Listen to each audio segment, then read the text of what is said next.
Chapter 1 serves to introduce the basics of personal financial planning and the topics we'll be covering. This slide outlines the 4 learning objectives for this chapter.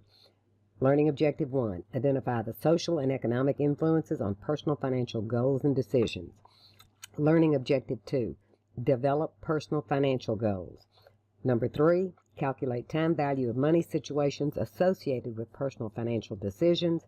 And number 4, implement a plan for making personal financial and career decisions. The definition of personal financial planning makes an important point. The main goal is to manage your finances for your personal satisfaction, to make your life better. Having a, quote, financial plan, unquote, means literally having a formalized plan that covers 3 items. Where are you now? What do you need and want financially? And how are you going to arrange your finances to get there? So why go to the trouble to make a financial plan? The advantages are clearly listed. You need to know where you stand financially so you have control. You're prepared to make wise decisions concerning saving, borrowing, and buying. A vast majority of husband and wife arguments are about money. So frequently, one is a saver, one is a spender. Having an agreed-upon plan can save a lot of squabbles. Most of all, knowing what you have, what you owe, and a plan to manage both allows you to sleep well at night. Several personal factors drive many areas of your financial plan. Where are you in the life cycle and what is your life situation? Single student, young working single, young childless couple, young couple with children, mature couple with college-age children, empty nesters, retired. Anytime a major event occurs in your life, you should reevaluate your financial plan. Graduation, marriage, birth of a child, a job change, health issues. Finally, take careful consideration of your personal values. What is important to you? All of these have a powerful impact on your financial planning. This is the top part of Exhibit 1.1 on page 5 in your text, and it details life situation factors that should be considered when designing your personal financial plan. Your age bracket, your marital status, the number and age of your household members, and your employment situation. This is the middle part of Exhibit 1 from your text and lists some fairly common financial goals and activities. You're all working on the first one right now, obtaining appropriate career training.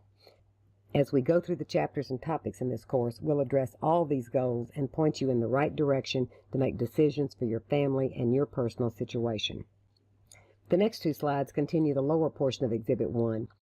This part of the table describes common specialized financial goals for 4 life situations: young and single, young couple with young children, single parent with young children, young dual income couple with no children. Looking at each column gives you an idea of common goals if one of these is your particular life situation. This slide again continues Exhibit 1 for 4 more life situations: unmarried couple, no children; older couple, no dependent children; mixed generation, elderly and young children; and an older single with no dependent children. If you follow the columns to the right across both sets, you'll find your life situation as it evolves over your lifespan. Before we start actually designing a personal financial plan, we need to have a good idea of what economic forces influence your choices.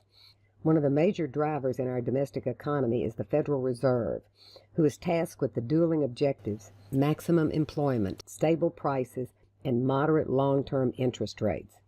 They do this through influencing interest rates, a major driver in all financial decisions. Though sometimes it may not seem like it, we are basically savers and providers of funds in the economy, along with other entities. Our saved funds are transferred to users, businesses and the government, through 2 channels: financial markets and financial intermediaries. Financial intermediaries include banks, credit unions, investment companies, and institutions, all of which pool funds and loan them to users.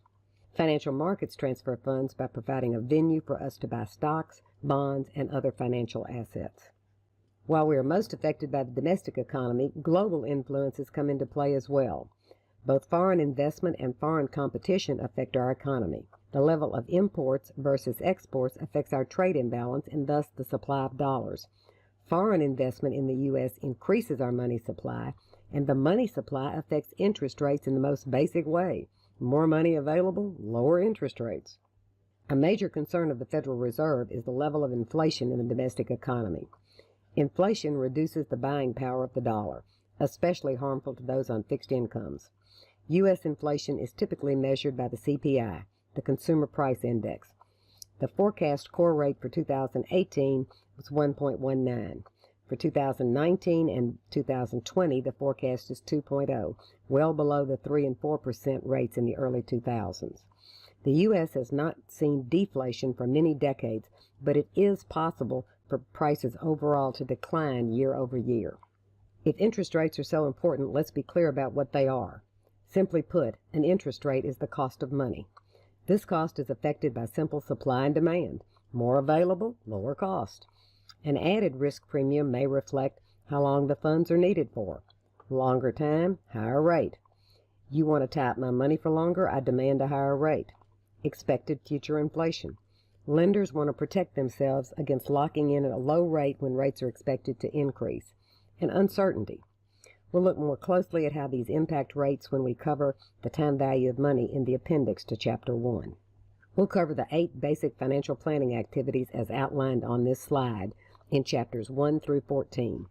As you can see, we start with obtaining funds, planning their use, borrowing, spending, and investing, and finally planning for retirement. We pretty much go through a person's full life cycle and appropriate financial planning steps and goals at each phase. First, let's consider setting and achieving financial goals. Goals can be broken down into 3 categories. Short-term, things you want to achieve this year. Intermediate goals, 2 to 5 years, such as savings for a new home. Long-term goals, saving for your children's education or saving for retirement. Financial needs can, again, be broken down into 3 categories. Consumable goods, food, clothing, items that are used up and have to be replaced. Durable products, appliances, cars, homes, big-ticket items that are bought infrequently. And intangible products, health, education, leisure activities. This approach to goal setting applies to all goals, financial and otherwise. Goals must be SMART. S, specific. You can't just say save for a car. That's too vague. M, they must be measurable. It goes with specific. Save to reach $5,000 for a down payment on a car. That's specific and measurable. A, action-oriented. Save $50 every month. R, realistic. Can you save $50 a month? And T, time-based, the per-month part. So your goal would be save $50 a month toward a down payment on a car until you have $5,000. Life is a series of trade-offs. Opportunity cost is what you give up by making a choice. The cost could be time or money. You're giving up your time to take this class to move toward your goal of graduating. You give up spending today to save for the future. Here are some examples of different types of opportunity costs. Time. You can't be in 2 places at once. You gave up going to a movie tonight to watch this video. Health. You give up good health by poor habits, poor eating, lack of sleep. Financial. $100 today or $120 at the end of the year.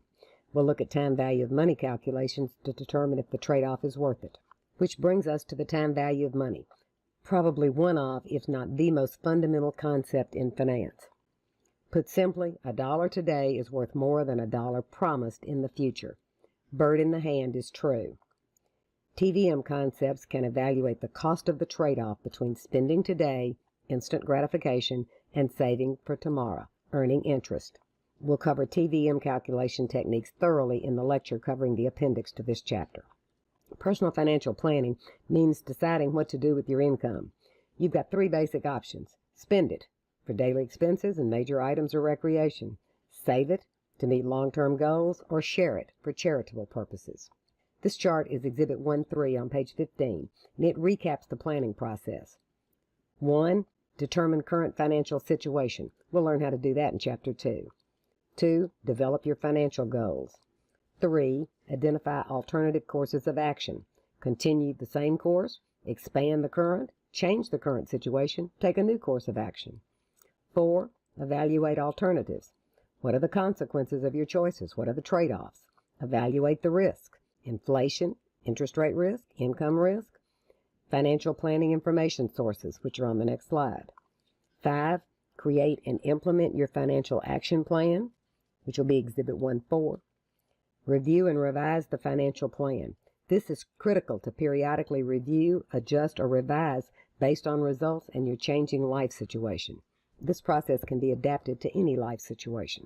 We're going to cover some basics to help you get started on developing your personal financial plan. But should you need more information, a variety of sources are available. The internet has got a lot. Banks and credit unions offer financial planning advice.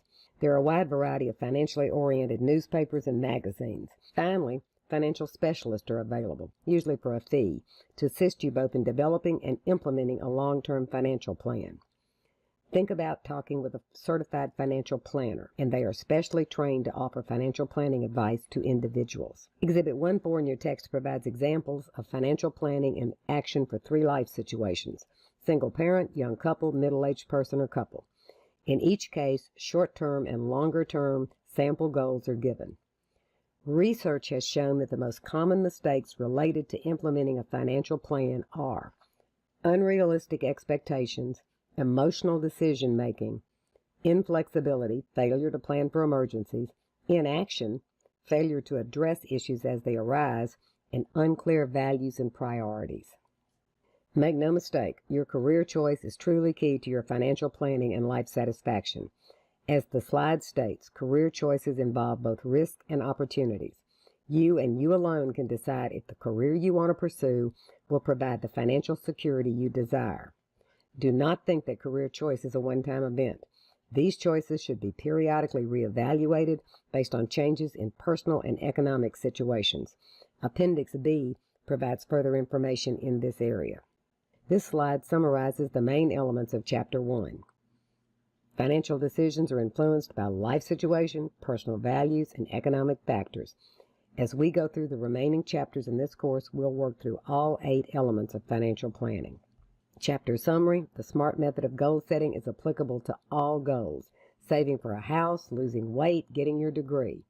They've got to be specific, measurable, action-oriented, realistic, and time-based. Time value of money will be covered in the lecture on the Chapter 1 appendix. Finally, this reviews the steps in developing and implementing a financial plan. Determine your current situation. Where are you now? Develop your goals. Where do you want to be? Identify alternative courses of action. How can you get there? Evaluate alternatives. Create and implement a plan. Try something. Review and revise. How did it work out, and what do you do now? The last slides in each chapter provide auto-readable descriptions of graphics in the chapter for the seeing impaired.